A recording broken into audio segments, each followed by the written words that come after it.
So this is Law for Teachers, and this is Instructional Issues. I'm Justin Bathen. So, fundamental question, and I'm asking you to think about this for a second, to pause and think. Who has control over the school curriculum? Pause, think about it.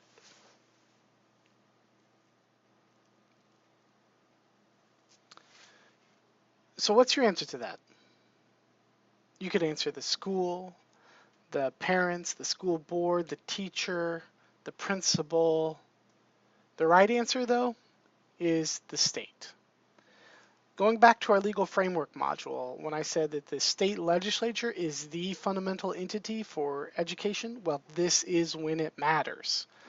The state can ultimately control the curriculum. And how do they do that? Well, they particularly control the curriculum through standard setting. If you've been paying attention, we've been adopting or not adopting the Common Core standards all over the country, and legislatures are struggling with how they want to set the standards for teachers to have to meet. So the state ultimately controls the school curriculum, okay? And you can go and check out their resources, and here's how they get the job done legislatively and regulatorily. If that's even a word, sorry, from a regulatory standpoint. So you can go check out how all that is happening, but ultimately the state controls the curriculum. I'll get to in a second what that means for teachers, okay? I'm coming back to it. Let me circle around. First, let's think about some implications of the state controlling the curriculum, okay? So for those of you who pay attention to science at all, science has been this huge battleground for curriculum in this country, and in particular evolution, because you have religious, Bible-oriented stories of creation, and then you have a very different story of creation potentially coming from a scientific theory of evolution.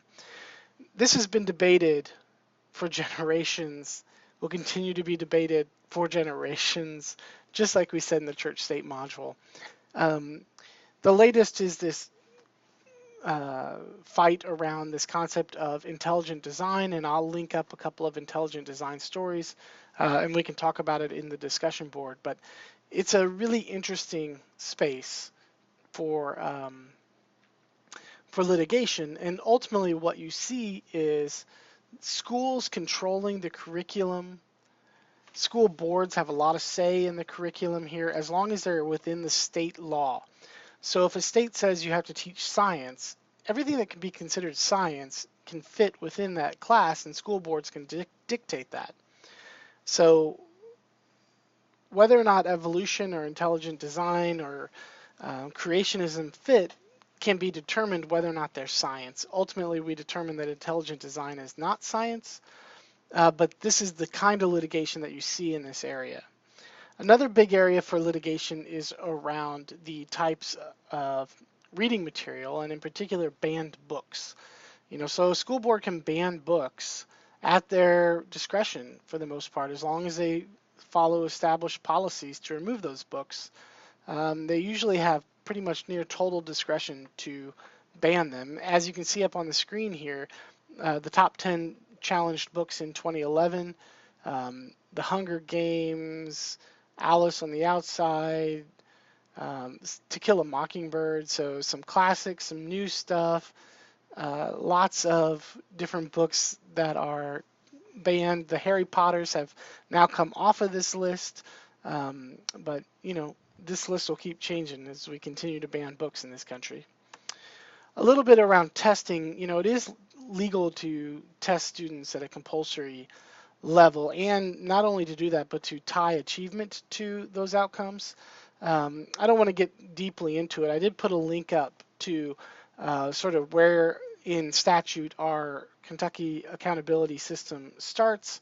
I know you don't want to go check that out, but just know that all of our accountability system is written into statute, and that has been tested in the courts and proven legal for the most part. So, you can say this testing is illegal, but unfortunately that would not be correct. It might be insane, that might be correct, but certainly not illegal. So now circling back to you, the teacher, what does all of this mean? So let me summarize, and then I'll address academic freedom.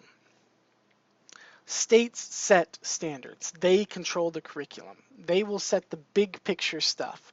School boards then have all the authority in the world to implement what they want for their school within this broad state framework. Okay, so school boards have lots of control.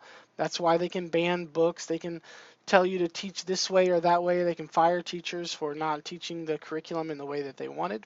Tons of control there. What teachers generally get to control is how the material is taught, not what is taught, but how it is taught. So in particular, you art teachers just need to be paying attention to potential conflicts between what you're wanting to teach in the art spaces and what your school board is willing to bear. If those two things don't fit well together, particularly pre-tenure, you need to be careful because you could be subject to termination. You know, school boards are going to win this fight nearly all the time. So it's just a fight that as a teacher, you don't want to have. What does that mean for your academic freedom? Yeah, I'm sorry. You probably don't have academic freedom. You can control the strategies, but not the curriculum. Moving forward into a few related topics, copyright. I'm super concerned about copyright, doing some research and writing on it lately. It's a big problem because ultimately for all of our kids right now, most of them I would say are criminals. A lot of you teachers out there working on a daily basis, grabbing stuff online, that's probably criminal behavior as well, which, brings a pretty big question to us about, just how liable are all of our schools for these vast amounts of copyright violation that are going on a daily basis. So it's happening. I want you to be aware of it, and here are some guiding rules to keep you in a good space with copyright. So we allow some usage of copyrighted materials under the fair use doctrine.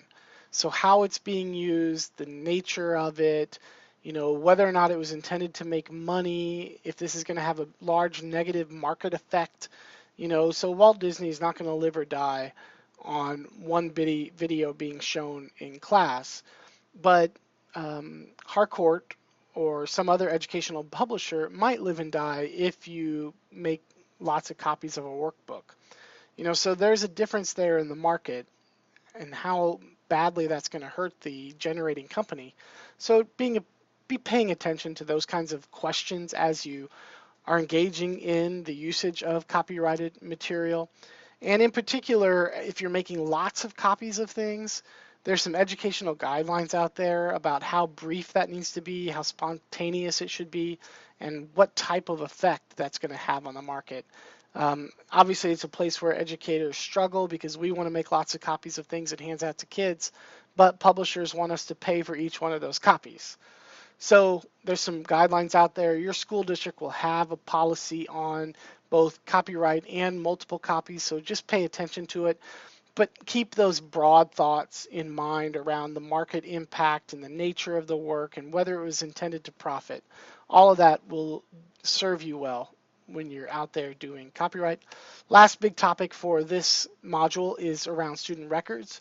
So we have this law out there called Ferpa, which is the Family Educational Rights and Privacy Act.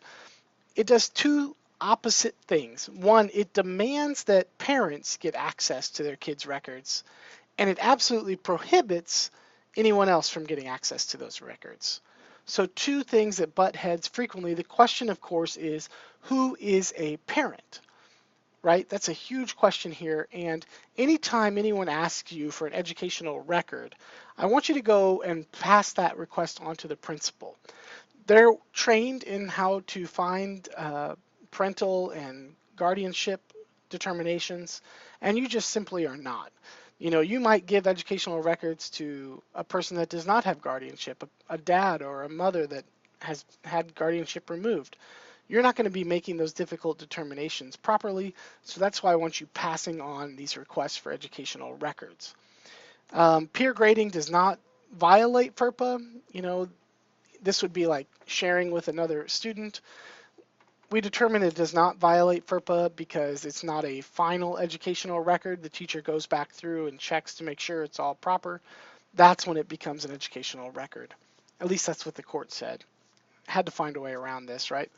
And lastly, we have additional definitions here in Kentucky. If you want to dive into student records, there's a statute to do so. One of the great things about it is here in Kentucky, we only have to release within a reasonable time. So this 10 to 15 day window that we can release within, that gives us some time to figure out who has guardianship and who does not. So when you get those requests, don't just give the data right away. You have some time, take your time, figure out who should and should not have the data, and then pass it along, okay? Directory information, military recruiters, not a big deal. Military recruiters do have access to student records. We've put that into statute, and we do release directory information, like name, gender, grade, degrees received, organizations. All of that is not really considered educational records, and so it is not protected.